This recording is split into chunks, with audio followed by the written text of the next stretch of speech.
So, the new dietary guidelines for Americans is out. With a whole new pyramid, there are many things that are similar to the last guidelines, and there are some new things that we need to talk about. They continue to emphasize whole, minimally processed foods, prioritizing high-quality protein at very good amounts of 1.4 to 1.6 grams per kilogram of body weight for active people, 2 to 3 servings of fruits and vegetables, healthy fats and whole grains, and avoid added sugar, and they do explain exactly what that is. That's good. Now, to some of the problems. Even though they do recommend whole grains, they put them at the bottom of the pyramid. And this time, they encourage us to eat more saturated fat, especially from red meat and dairy, which are both at the top of the pyramid. However, at the same time, they still say that saturated fat should not exceed 10% of your total calories for the day, and they use a 2,000 calorie diet as reference. 10% would be around 22 grams of saturated fat. That would be roughly 2 servings of red meat on average and 1 glass of whole milk.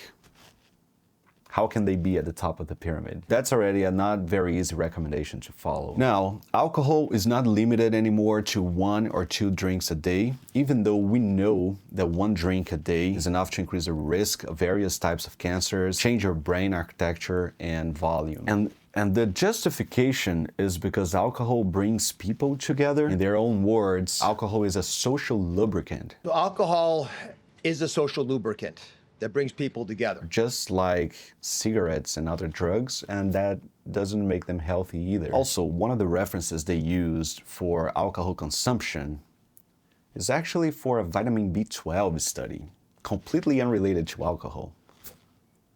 Another interesting fact that doesn't really immediately invalidate the whole document, but introduces unnecessary biases, is that many of the reviewers are associated with the beef and dairy industries. Now, I know that most people don't really follow the guidelines, and we also have studies showing that. However, the guidelines, especially from the United States, can influence guidelines across the globe, especially in my own country. Not only that, it can also impact the meals from a school, such as my children's. So that's why I decided to share with you my thoughts on the new dietary guidelines.